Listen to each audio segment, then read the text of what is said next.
Hi and welcome. Today I have a piece for my ring journal, and I start with just some cardstock and I think it's like 3.5 by 5, something like that. And I'm taking some of the document collage paper that's from Tim Holtz Ideology, and I'm gonna use that and apply that on the base of the card. And I kind of want pieces that are gonna look like documents or spreadsheets or something like that. So that initial piece there that isn't it, I don't really want that because it just doesn't have the look I was going for. So as I move over, there's a section that is exactly what I'm looking for. And so I'm using my water pen and just gonna draw a line about where I want it to go. I could have used my scissors on that edge, after I thought about it, because it's gonna be an edge to edge covering, so I could have used my scissors. But typically when I'm doing this, I'm not going edge to edge, so I want a frayed edge. I'm also grabbing this one little piece here just in case I need a little more coverage. I don't think I end up using it, but I've got it there just in case.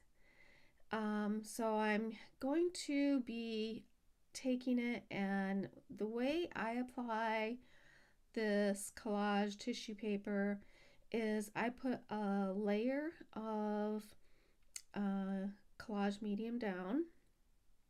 That's what's going to make it stick to the card. And I try to do it as smooth as possible. You're never invariably going to get some sort of wrinkles, and if you can correct it, great. I don't look for perfection, so I might try to get it as smooth as I can. But then I apply another layer on top, and this is going to seal it in. And yeah, if I have any areas that it didn't adhere well, I can lift it up and apply it again. That's my catalyst spreader. And so I use that often to make a nice smooth edge or remove excess of anything because it's got a nice smooth edge.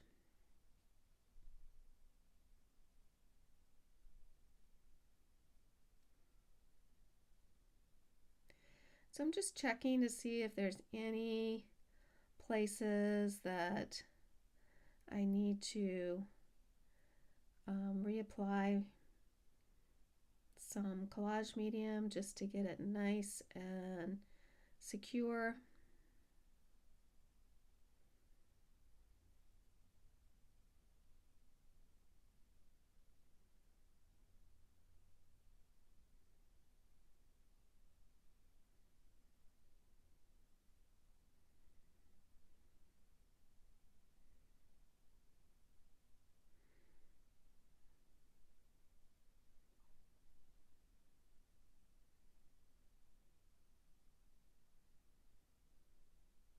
And I think what's nice about the tissue paper is it's very thin, but yet it's very sturdy, if that makes any sense. Like other tissue paper might have ripped apart as I did that.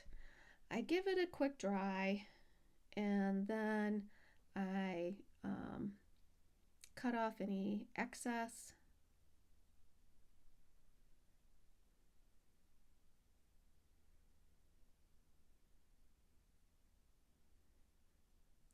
And if these pieces are large enough that I think I might use it, I'll stuff it in that little tube.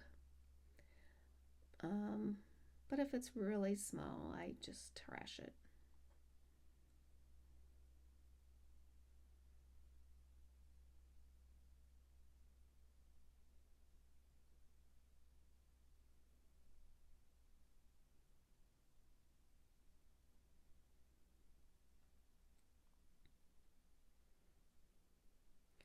And then again, I look to see if there's any areas that it's not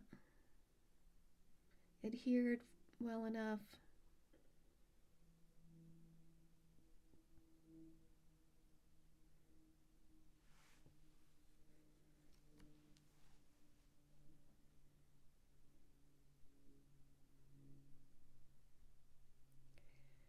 And I let that dry. And then I grab um, this particular product is the golden bright white gesso, and it's pretty thin. And I probably should have used my thicker one. I'm just kind of dabbing on some.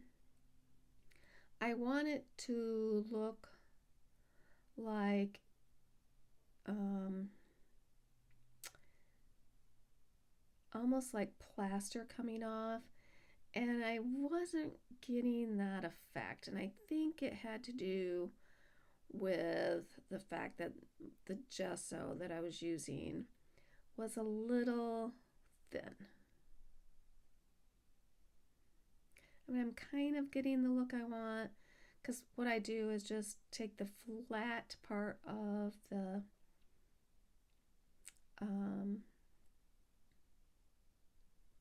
of the palette knife there and just kind of skim it.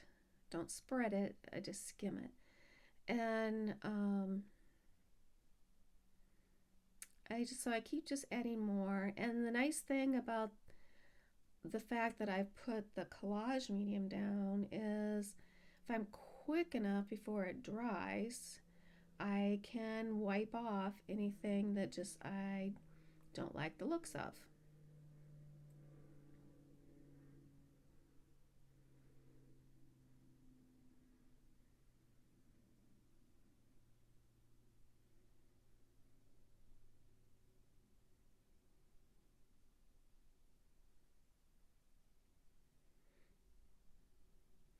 So I should have actually just stopped and grabbed my other gesso, but um,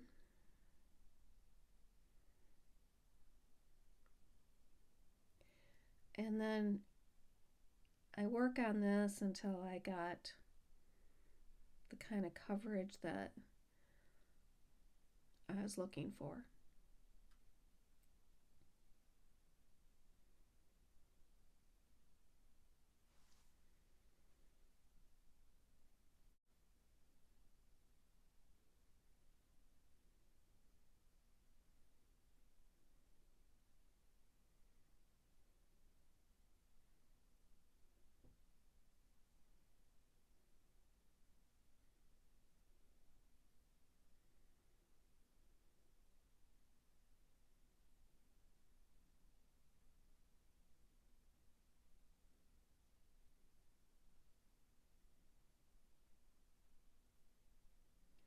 So I let that dry and then I'm starting another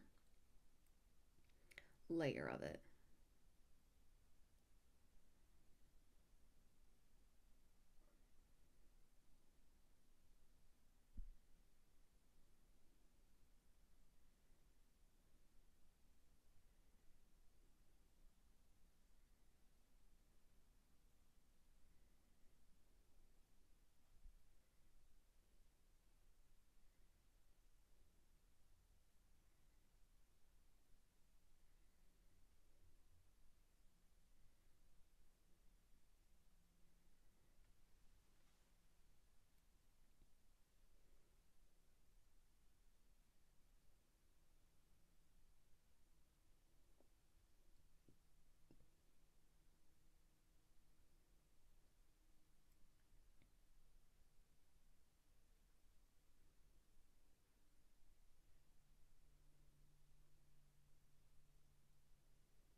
So I let that dry again, and I'm gonna add some vintage photo distress ink. I'm gonna kind of dip it in.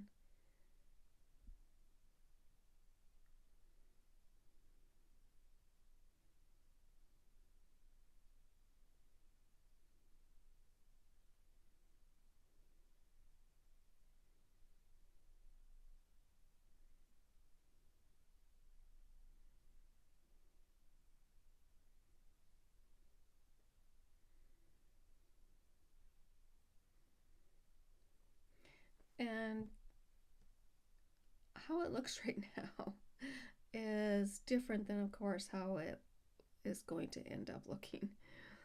So next I'm taking a stencil that kind of looks like it's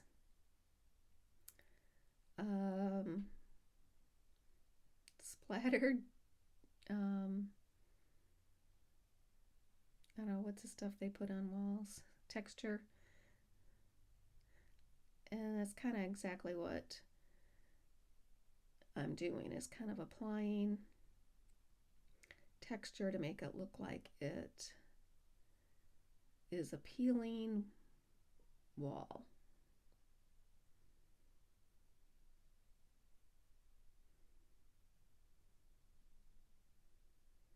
And this is Crackle Distress, or yeah, texture paste.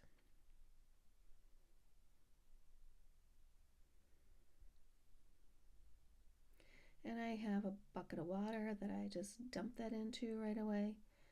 And so it's hard to see, but it's actually showing just pieces of that document behind, which is pretty much how I wanted it.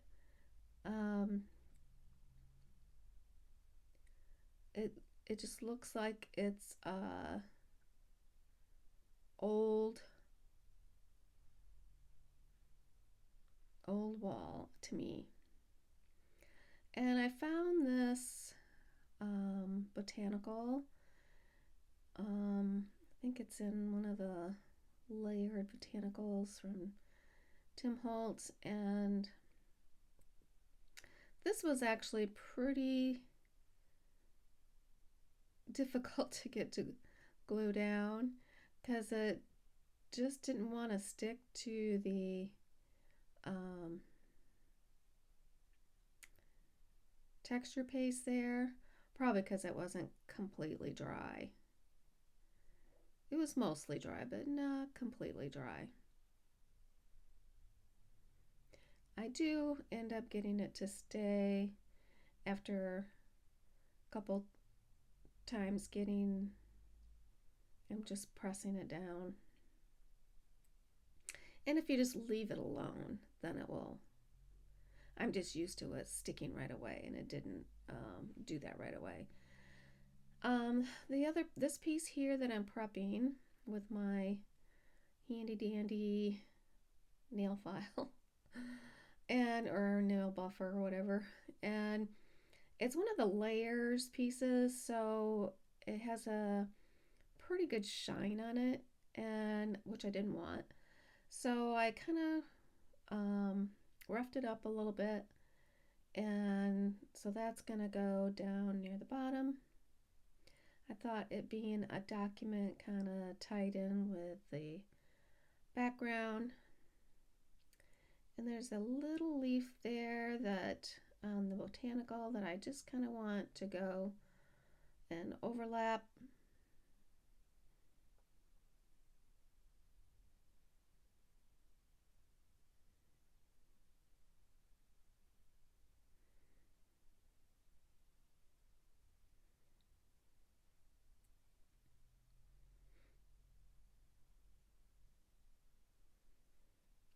So if you just hold it for an extra minute, it'll grab it. And then I liked this too. I just liked the scale of it. It was pretty big, but So really the 2 was my focal image with some flower botanicals sticking out behind it. And I'm going to grab one of my vintage stickers and I'm going to add that to the bottom.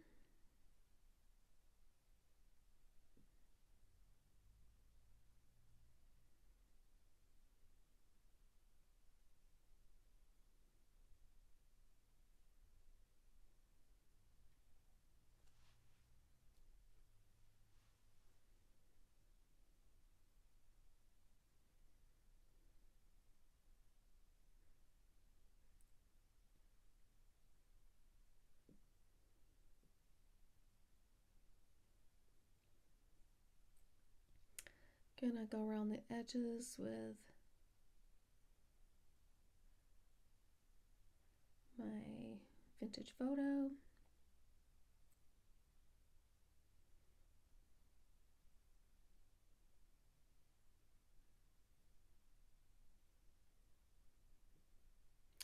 And I'm using the Small Talk sticker book and I'm going to select a sticker, but I always add glue just to make sure it has a good stick. And that is done. It says out of limitations comes creativity. And that's it. I got final pictures coming up. Please subscribe if you haven't. Give me a thumbs up and have a great day.